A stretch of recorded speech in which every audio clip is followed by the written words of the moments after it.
Corporate दाम के मामले में आम जनता के लिए बेशक कोई दमड़ी ना छोड़े, लेकिन राजनीतिक दान को वो शायद अपना परम धर्म समझते हैं। शायद इसी वजह से राजनीतिक दलों के खजाने हमेशा माला माल रहते हैं। राजनीतिक दलों पर कॉरपोरेट की इस आर्थिक मेहरबानी या कह लीजिए कि उसके चंदों को लेकर एडीआर यानी एसोसिएशन फॉर डेमोक्रेटिक रिफॉर्म्स की एक रिपोर्ट जारी हुई है, जिसमें ये बात जाहिर हुई है कि सत्तारूढ़ दलों पर कॉरपोरेट जगत कुछ ज्यादा ही फिदा रहता है। बात बीजेपी की करें तो वो सिर्फ इसी एक कारण की वजह से चर्चा में नहीं, बल्कि दो अलग अलग कारणों की वजह से चर्चाओं में है।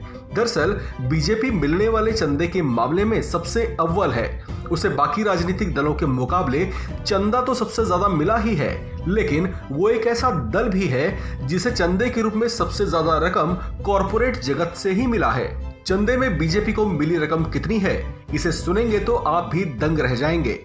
एडीआर की जारी हुई रिपोर्ट के मुताबिक बीजेपी को 2225 कॉरपोरेट समूहों से 720 करोड़ रुपए से भी ज्यादा का चंदा मिला है। एडीआर की रिपोर्ट में दावा किया गया है कि साल 2019-20 में बीजेपी को सबसे ज्यादा चंदा कॉरपोरेट से ही प्राप्त हुआ। इसी साल उससे चंदे के रूप में 720.407 करोड़ रुपए मिले थे। अगर राजनीतिक दलों को साल 2019 में मिले कुल चंदे की बात करें तो कॉरपोरेट समूहों से सभी दलों को कुल मिलाकर 921.95 करोड़ रुपए डोनेट किए गए थे।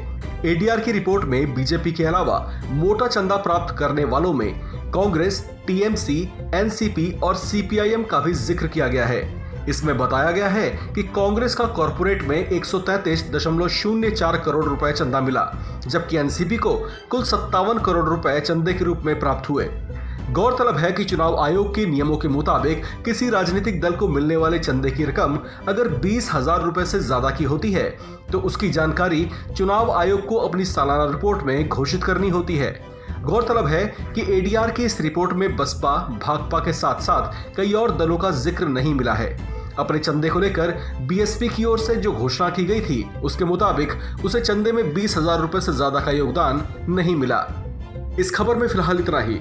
बाकी खबरों के लिए बने रहिए वन इंडिया हिंदी के साथ।